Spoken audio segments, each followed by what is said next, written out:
ఇప్పుడు ముఖ్యమంత్రి రేవంత్ రెడ్డి గారు సోదరులు బయటకు కనిపించకుండా ఎక్కడెక్కడ ప్రభుత్వ భూములు ఉన్నాయి, ప్రైవేట్ భూములు ఉన్నాయి అనేసి అధికారులతోని సర్వేలు చేయించుకొని ఆ ల్యాండ్ పూలింగ్ చేసుకొని దాన్ని ప్రైవేటైజేషన్లకు తీసుకుపోతున్నారు. ప్రభుత్వం వాళ్ళది వాళ్ళు అనుకుంటే ఎన్ఓసీలు తెస్తారు, దాన్ని పట్టాలు చేసుకుంటారు, ఏదైనా చేయగలుగుతారు.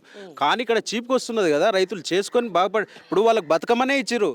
ఆ భూములు లేకపోతే ఎడిపోతారు వాళ్ళు. నువ్వు రియల్ ఎస్టేట్ చేస్తావు, దాంతో విల్లాలు కట్టుకుంటావా, వెంచర్ చేసుకుంటావా, ఏదో ఒకటి చేస్తావు. కానీ రైతులకు భూములు ఇస్తే ఏం చేస్తారు? వ్యవసాయం మాత్రమే చేస్తారు. బ్రహ్మాండమైన భూములు ఇక్కడ కందులు పడతాయి, మిల్లెట్స్ బంతాయి, సజ్జలు బంతాయి, రాగులు బంతాయి, పత్తి బంతాయి, మొక్కజొన్నలు బంతాయి, మంచి మంచి పంటలు తీసేటువంటి సాగు భూములు ఇవి. నల్లరేగడి, ఎర్రరేగడి భూములు కలిపి ఉన్నటువంటి మిక్స్డ్ ఉన్న భూములు ఇవి. మంచి సారవంతమైన భూములను తీసుకొని ఈరోజు రియల్ ఎస్టేట్కి ఇచ్చి నువ్వు తీసుకున్న భూములనే అభివృద్ధి కార్యక్రమాలు లేవు ఇప్పటి వరకు. అంటే నువ్వు వచ్చినప్పటి నుంచి కార్యక్రమం ఏంది, రాష్ట్రంలో ఎక్కడెక్కడ భూములు ఉన్నాయని గ్యాదర్ చేసి ల్యాండ్ పూలింగ్ చేసి ఒక ల్యాండ్ బ్యాంక్గా తయారు చేసుకొని ఏం చేద్దామని అనుకుంటున్నావు? పేద ప్రజలను రోడ్డు మీద వేసి ఏం సాధిస్తుంది ప్రభుత్వం?